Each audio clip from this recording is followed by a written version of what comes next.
Hai, halo, assalamualaikum teman-teman semua, penikmat kisah-kisah misteri, mitos, fenomena mistis, dan urban legend dimanapun Anda berada. Sebelumnya terima kasih banyak buat teman-teman yang sudah bersedia mampir dan berkunjung ke channel ini. Bantu dan dukung channel ini ya, dengan tekan tombol subscribe dan nyalakan juga tanda loncengnya, agar teman-teman selalu mendapatkan notifikasi video dan kisah terbaru dari fenomena tanpa jasad. Dukungan dan bantuan dari teman-teman semua sangat berarti buat kami. Baiklah, tanpa basa-basi, di video kali ini saya akan membagikan sebuah kisah hidup dari seorang anak manusia yang tak pernah merasa puas, selalu tamak dan serakah. Kisah ini diceritakan kembali sekitaran tahun 1995. Ini merupakan pengalaman hidup dari seseorang yang di sini kita sebut saja namanya Pak Karto.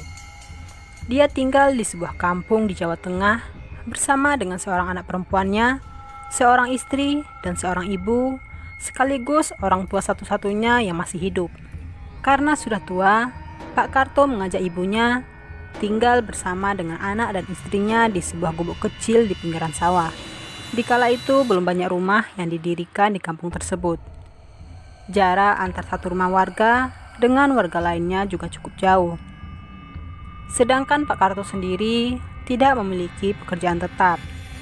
Dia bekerja serabutan, tergantung apa yang bisa dia kerjakan asal menghasilkan uang untuk menghidupi anak istri dan ibunya yang sudah menua. Hari itu tidak seperti biasanya. Masih cukup pagi dan matahari baru sedikit mengintip dari ufuk timur. Dengan pakaiannya yang lusuh, dia pun mulai keluar dari dalam rumahnya dan mulai berjalan menyusuri pematang sawah. Karena saat itu, cuma itu satu-satunya akses jalan yang menuju jalan besar. Tidak seperti hari-hari biasa, kali ini Pak Karto belum juga menjumpai seseorang pun di sana. Di sepanjang perjalanannya, hanya ada hamparan padi yang telah menguning. Dan mungkin tinggal menunggu hari untuk dipanen. Dan tidak mungkin juga dia bisa berdiam diri saja sampai masa panen hanya untuk mendapatkan penghasilan. Sedangkan di rumahnya ada 3 perut orang yang dia sayangi menunggu untuk diisi. Kemudian dia pun terus berjalan menyusuri jalan setapak tengah sawah itu, sambil berharap akan ada orang yang memanggilnya untuk diberi pekerjaan atau hanya sekedar sarapan. Biasanya di jam-jam segitu ada beberapa orang yang sedang mengaliri sawahnya dan membawa bekal makanan, lalu memakannya di sana. Tak jarang, biasanya orang-orang itu memanggilnya untuk sarapan atau sekedar minum kopi. Karena orang-orang tersebut tahu betul bagaimana kondisi ekonomi Pak Karto.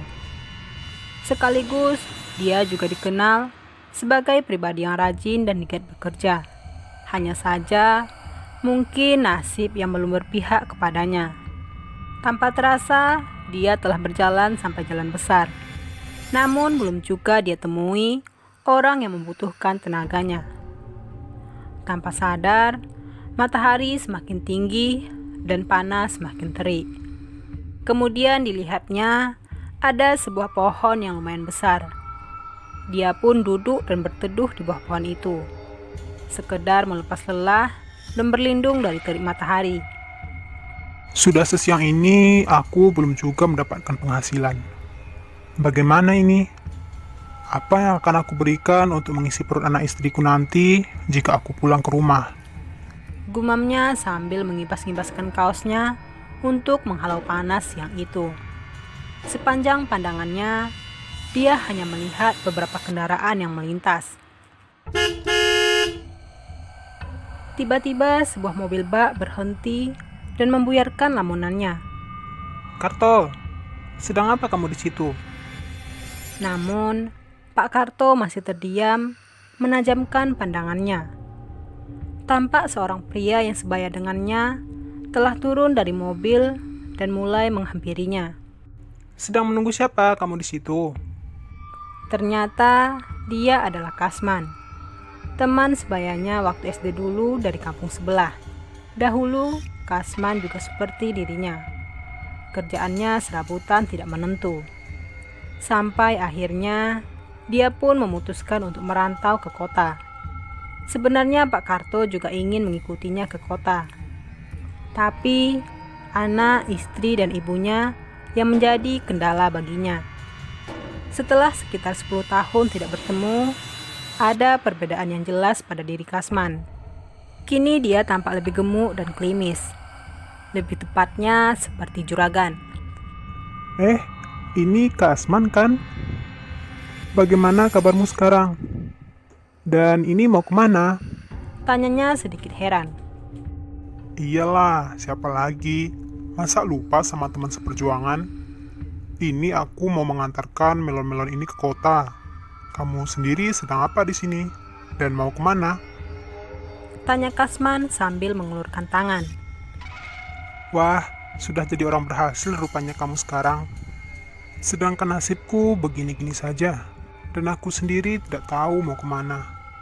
Yang penting, ada sesuatu yang bisa aku bawa pulang nanti untuk anak istriku. Jawab Karto dengan muka lesu. Begini saja, bagaimana kalau kamu ikut aku menyetor melon-melon ini kepada para pedagang di kota? Nanti aku kasih imbalan.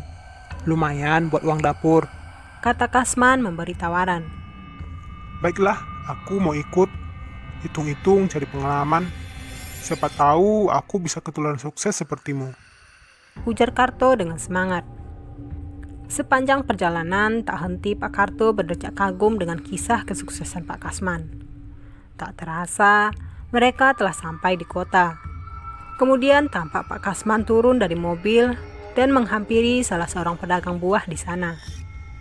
Di sisi lain, Pak Karto masih menunggu instruksi di dalam mobil. Karto, tolong turunkan melon-melon itu. Nanti biar dibantu sama pegawai-pegawai yang punya kios. Kata Kasman memberi instruksi. Baiklah, Sahut Pak Karto semangat. Tak lama kemudian, semua muatan melon telah berhasil diturunkan. Di sana terlihat Pak Kasman masih berbincang dengan pemilik kios.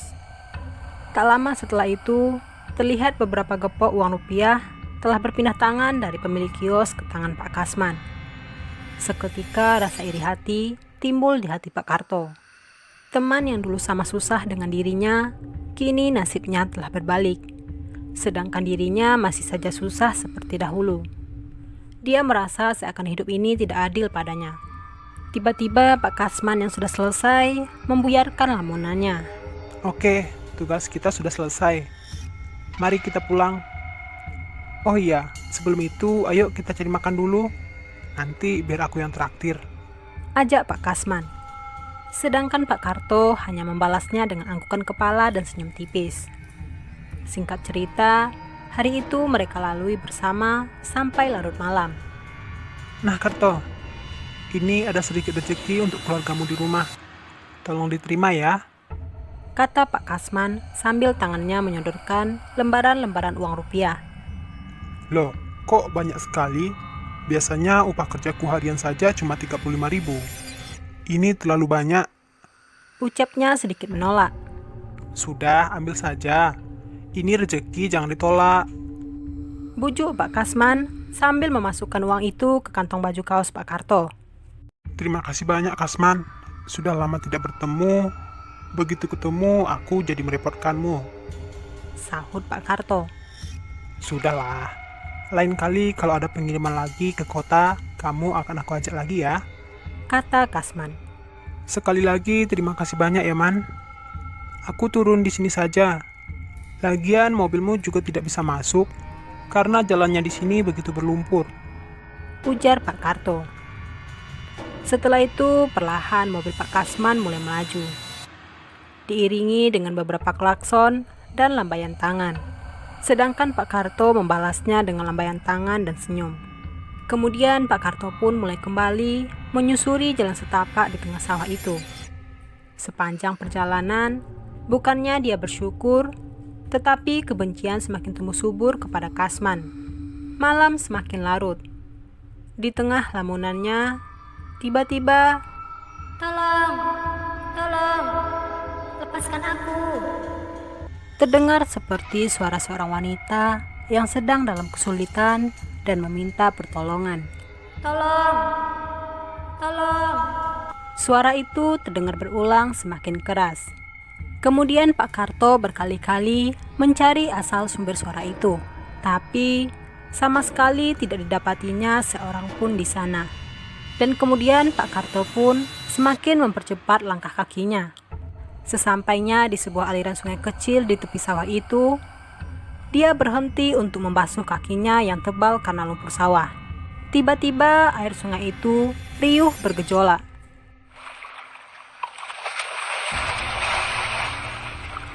Di sana seperti ada terlihat sesuatu yang bergerak, yang berusaha melepaskan diri. Dan ternyata ada seekor bulus putih sedang terperangkap bubu yang telah dipasang oleh warga. Tak lama kemudian Pak Karto pun mengambil dan kemudian melepaskannya. Sayang sekali ukuranmu terlalu kecil. Kalau saja besar sedikit, pasti sudah kubawa pulang untuk kujadikan lauk. Sudah, pergi sana. Gumam Pak Karto. Baru berjalan beberapa langkah dari tempat itu, dari belakang badannya Pak Karto, tiba-tiba terdengar suara wanita. "Matur suwun, Mas." Seketika dia pun terkejut. Perlahan, Pak Karto mulai membalikkan badannya. Di sana terlihat seorang wanita yang hanya berpakaian kemben. Dan terlihat tangannya menggendong bakul bambu. Mengetahui bukan manusia, Pak Karto langsung segera lari menuju ke rumahnya. Sesekali dia melihat ke belakang dan melihat wanita itu masih berdiri mematung memandangnya dengan senyum yang menyeringai. Dengan buru-buru, Pak Karto segera masuk ke dalam rumahnya yang saat itu tidak terkunci, entah karena istrinya lupa atau sengaja menunggunya pulang. Kemudian langsung saja dia kunci pintu rumahnya itu. Satu persatu kamar dia periksa, baik kamar ibunya, dilanjutkan kamar anak dan istrinya. Akan tetapi, saat itu mereka telah tertidur lelap. Tak ingin mengganggu mereka, Pak Karto segera memutuskan untuk berbaring di atas tikar yang digelar di atas lantai. Tak menunggu lama, Pak Karto sudah tertidur pulas. Dan entah kenapa, tiba-tiba dia terbangun dan terduduk.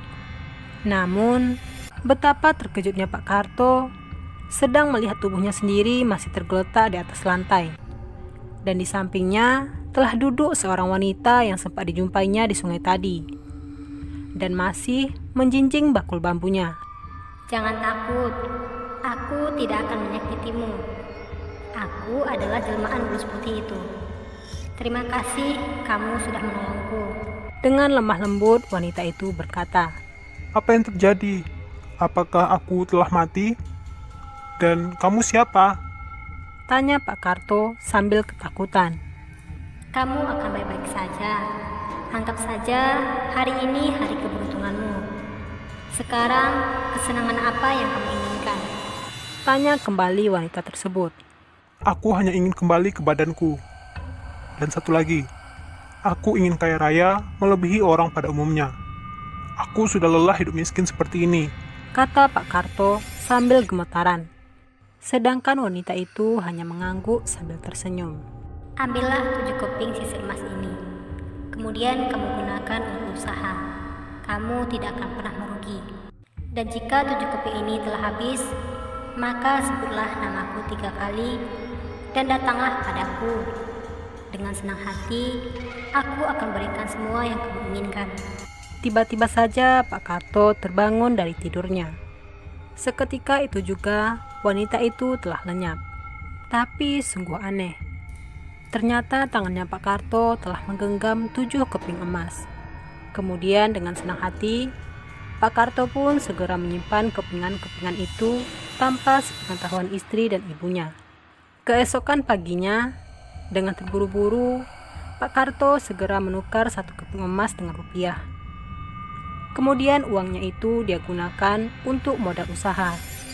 Tanpa diduga-duga, usahanya kian hari makin meningkat tajam. Kini, dia menjadi salah satu orang terpandang. Beberapa tempat penggilingan padi juga berhasil dia dirikan di desa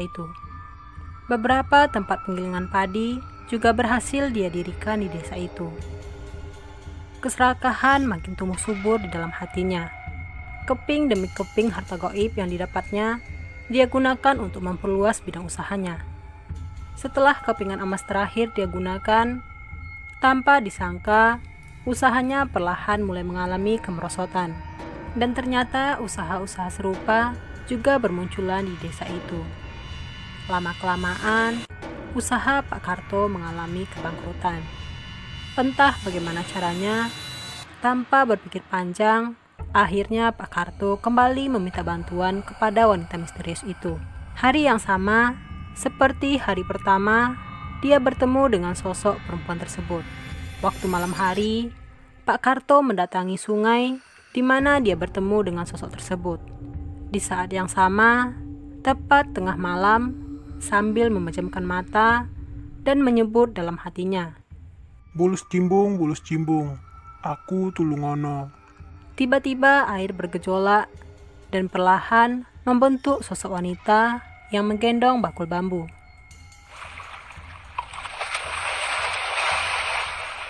Aku tahu kamu akan datang kepadaku. Tidak perlu banyak bertanya. Ambil dan makanlah ikan mujair yang masih hidup itu. Kemudian ambillah 5 keping emas itu. 5 keping emas itu untuk 5 tahun umur kekayaanmu. Maka ambil dan makanlah hidup-hidup ikan itu. Wanita itu pun menjelaskan. Tanpa pikir panjang, Pak Karto langsung mengambil ikan itu dan mulai menggigit dan memakannya. Sakit. Jangan, Pak. Sakit. Ikan itu berteriak kesakitan dan terus memanggilnya Bapak. Tanpa ampun, Pak Karto terus melahap ikan mentah itu. Sedangkan wanita itu telah lenyap tanpa bekas. Di perjalanan pulang, Pak Karto dikejutkan oleh sebuah bendera kuning di depan rumahnya. Dengan tergesa-gesa, dia segera masuk ke dalam rumah. Sebuah kejadian pilu baru saja terjadi.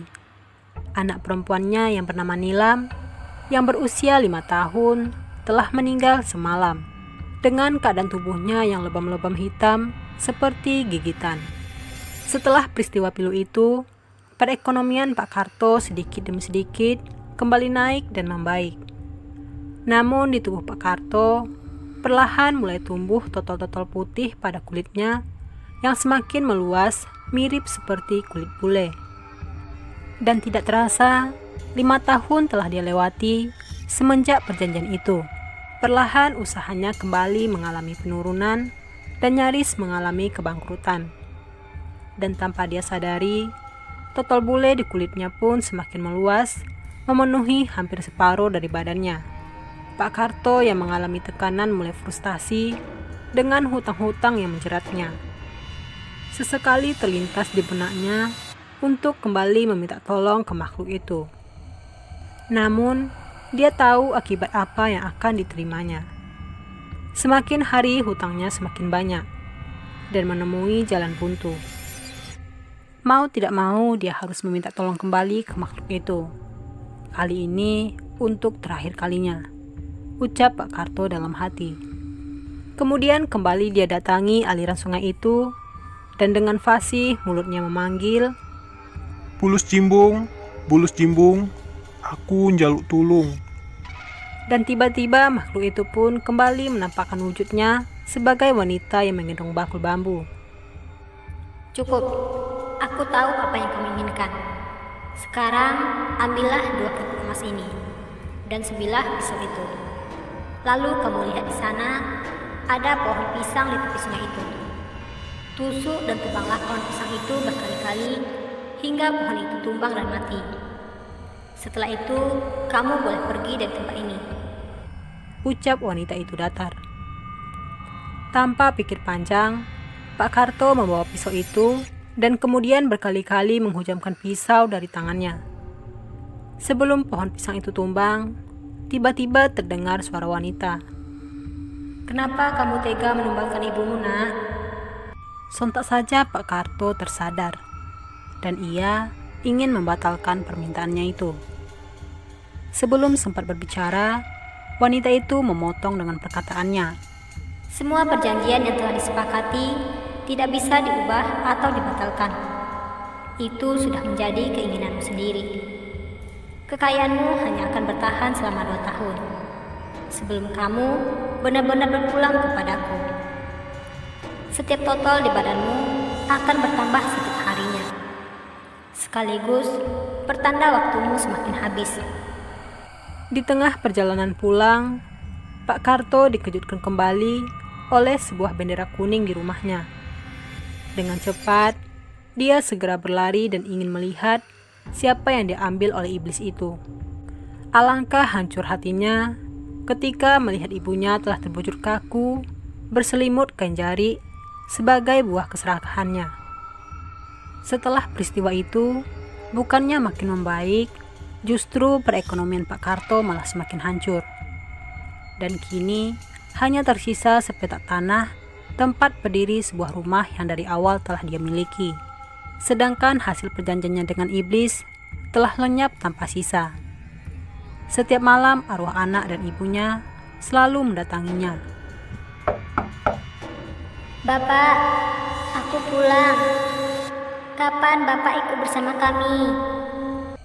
Setiap kali datang, pertanyaan yang sama selalu dilontarkan oleh arwah-arwah orang yang dia tumbalkan.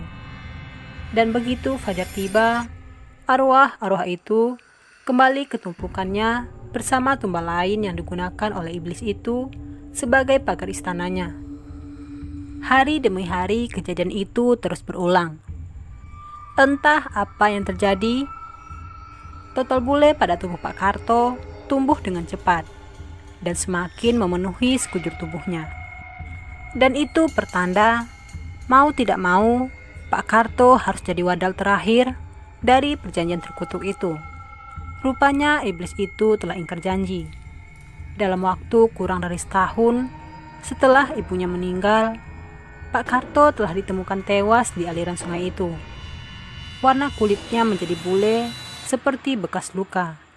Peristiwa ini diceritakan kembali berdasarkan pengalaman seseorang yang di sini kita sebut saja Pak Kasman, yang merupakan orang terdekat dari Pak Karto semasa hidupnya. Konon, pesugihan ini masih ada sampai sekarang. Salah satu cirinya, kulit si pelaku memiliki total bule yang semakin hari semakin meluas di seluruh tubuhnya.